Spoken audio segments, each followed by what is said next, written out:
আমাদের সবার বাড়িতেই তো একটা যন্ত্র আছে তাই না, যেটা দিন রাত ২৪ ঘন্টা চলছে, একটুও না থেমে।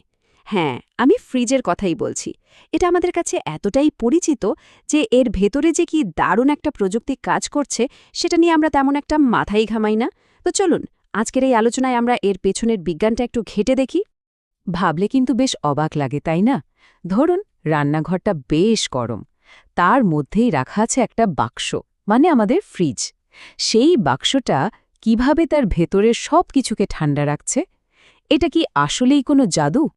না না, কোনো জাদু-টাদু না। এর পেছনে আছে পদার্থবিজ্ঞানের খুব সহজ কিন্তু দারুণ একটা কৌশল।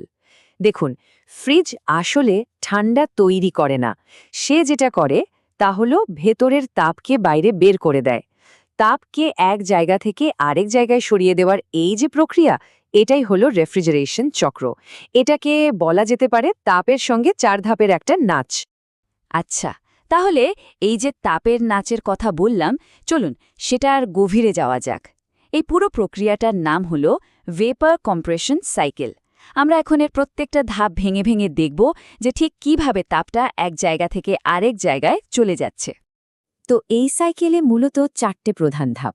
প্রথমটা হলো কম্প্রেশন মানে সংকোচন, তারপর কন্ডেনসেশন বা ঘনীভবন, ৩ নম্বরে এক্সপ্যানশন অর্থাৎ প্রসারণ, আর শেষে হলো ইভ্যাপোরেশন বা বাষ্পীভবন। একটার পর একটা ধাপ আসতেই থাকে, আর এইভাবেই চক্রটা ঘুরতে থাকে।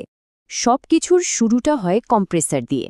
এটাকে বলা যেতে পারে পুরো সিস্টেমটার হার্ট বা হৃৎপিণ্ড।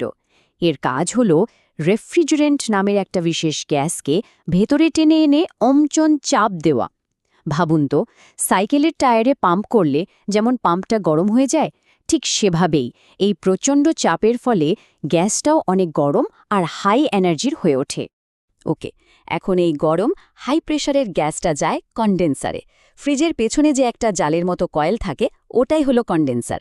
এখানে এসে গ্যাসটা তার সব তাপ বাইরের বাতাসে, মানে আমাদের রান্নাঘরের বাতাসে ছেড়ে দেয়। আর তাপ ছেড়ে দিলেই কি হয়? গ্যাসটা ঠান্ডা হয়ে তরলে পরিণত হয়। তবে হ্যাঁ, চাপটা কিন্তু তখনও বেশিই থাকে।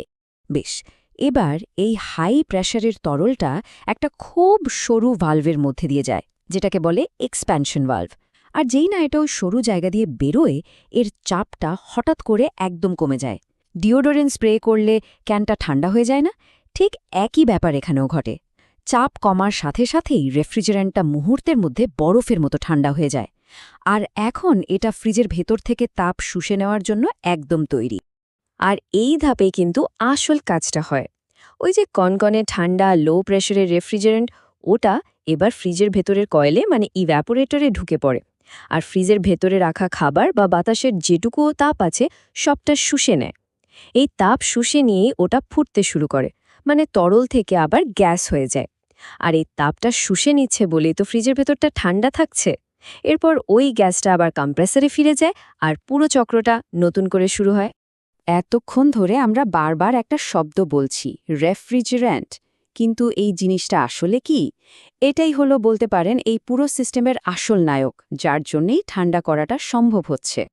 আসলে রেফ্রিজারেন্ট হলো এমন একটা কেমিক্যাল যার বয়লিং পয়েন্ট, মানে যে তাপমাত্রায় ওটা ফুটতে শুরু করে, সেটা অস্বাভাবিক রকমের কম।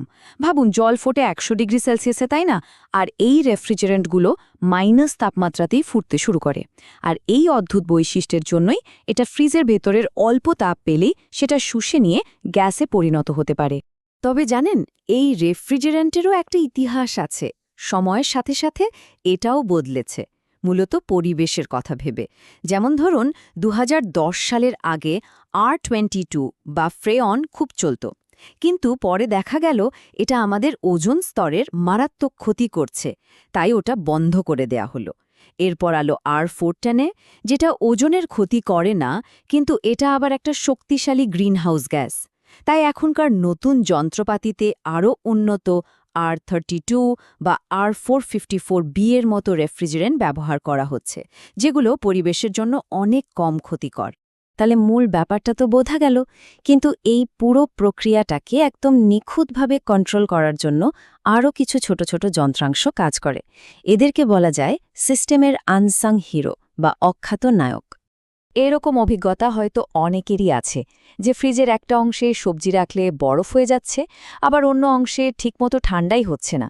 এই যে একটা পণ্যের বিবরণে লেখা কথাটা, এটা কিন্তু ঠিক এই সমস্যার কথাই বলছে। আর এর সমাধানটা লুকিয়ে আছে খুব ছোট্ট একটা পার্টসের মধ্যে। এই যন্ত্রটার নাম হলো এয়ার ড্যাম্পার। এটা ঠিক একটা ছোট গেটের মতো কাজ করে। ফ্রিজার থেকে যে কনকনে ঠান্ডা বাতাসটা আসে, সে বাতাস কতটা ফ্রিজের নরমাল অংশে যাবে সেটা এই গেটটা কন্ট্রোল করে। যখন ঠান্ডা ঠিকঠাক থাকে, গেটটা বন্ধ হয়ে যায়। আবার যখন একটু গরম হতে শুরু করে, গেটটা খুলে যায়। আর এভাবেই ফ্রিজের ভেতরকার তাপমাত্রাটা একদম পারফেক্ট থাকে। এটা তো গেল বাড়ির ফ্রিজের কথা, কিন্তু যদি বড় বড় ইন্ডাস্ট্রিয়াল সিস্টেমের কথা ভাবি, মানে ধরুন বিশাল কোল্ড স্টোরেজ, সেখানে ব্যাপারটা আরও অনেক জটিল। ওখানে নেটওয়ার্ক জোন সেন্সরের মতো হাইটেক জিনিসপত্র ব্যবহার করা হয়।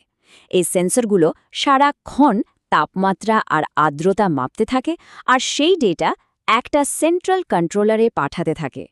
এর ফলে ওই বিশাল গোদামের প্রত্যেকটা কোণায় তাপমাত্রা একদম নিখুঁতভাবে নিয়ন্ত্রণ করা সম্ভব হয়। রেফ্রিজারেশন টেকনোলজিতে ইদানিং একটা সত্যিকারের বিপ্লব এনেছে যে জিনিসটা, তার নাম হলো ইনভার্টার কম্প্রেসর। এটা শুধু পারফরমেন্সই বাড়ায়নি, বরং এনার্জি সেভিংস বা শক্তি সাশ্রয়ের পুরো ধারণাটাই পাল্টে দিয়েছে। পার্থক্যটা খুব সোজা। সাধারণ কম্প্রেসর হলো অনেকটা লাইটের সুইচের মতো, হয় ফুল স্পিডে অন, না হলে একদম অফ। এর মাঝামাঝি কিছু নেই। আর ইনভার্টার কম্প্রেসর হলো গাড়ির অ্যাক্সেলারেটরের মতো। যখন যতটা ঠান্ডা দরকার, ঠিক ততটা গতিতেই এটা চলে, একটানা। এর ফলে কি হয়, তাপমাত্রাটা একদম স্টেবল থাকে আর বিদ্যুতের বিলও বাঁচে।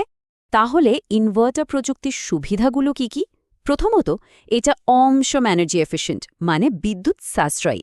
দ্বিতীয়ত, এটা চলার সময় আওয়াজ প্রায় হয়ই না, আর যেহেতু বারবার অন অফ হতে হয় না, তাই এর যন্ত্রাংশের উপর চাপও কম পড়ে, ফলে টেকেও বেশি দিন। আর সবচেয়ে বড় সুবিধা হলো, এটা দিয়ে টেম্পারেচার কন্ট্রোল করা যায় অনেক বেশি নিখুঁতভাবে। এতক্ষণ ধরে আমরা যে রেফ্রিজারেশন সাইকেলটা নিয়ে কথা বললাম, এটা কিন্তু শুধু আমাদের রান্নাঘরের ওই ফ্রিজটার মধ্যেই আটকে নেই।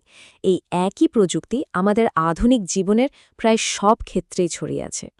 একবার ভেবে দেখুন, আমাদের বাড়ির এসি, সুপারমার্কেটের ওই বড় বড় ফ্রিজার, রেস্তোরাঁর কিচেন, এমনকি ফুড প্রসেসিং ইন্ডাস্ট্রিতেও কিন্তু এই একই টেকনোলজি কাজ করছে। আরও মজার ব্যাপার হলো, হিট পাম্পগুলো এই সাইকেলটাকেই ঠিক উল্টোভাবে চালিয়ে ঘর গরম করার কাজও করে। সুতরাং ব্যাপারটা দাঁড়ালো এই যে, আমাদের খাবার তাজা রাখা থেকে শুরু করে একটা গোটা বাড়িকে ঠান্ডা রাখা পর্যন্ত তাপের সঙ্গে এই যে অবিরাম নিঃশব্দ নাচটা চলছে, এটাই কিন্তু আমাদের আধুনিক জীবনের সবচেয়ে জরুরি প্রযুক্তিগুলোর একটা। তো আজকের মতো আলোচনা শেষ করার আগে একটা প্রশ্ন রেখে যাই। এই রেফ্রিজারেটরের মতোই এমন আর কি কি অদেখা যন্ত্র আছে, যেগুলো সারাদিন নীরবে কাজ করে আমাদের জীবনটাতে অনেক সহজ করে দিচ্ছে? একটু ভেবে দেখা যেতে পারে, তাই না? Thanks for watching. Don't forget to like and subscribe to Animated Shikha for more videos.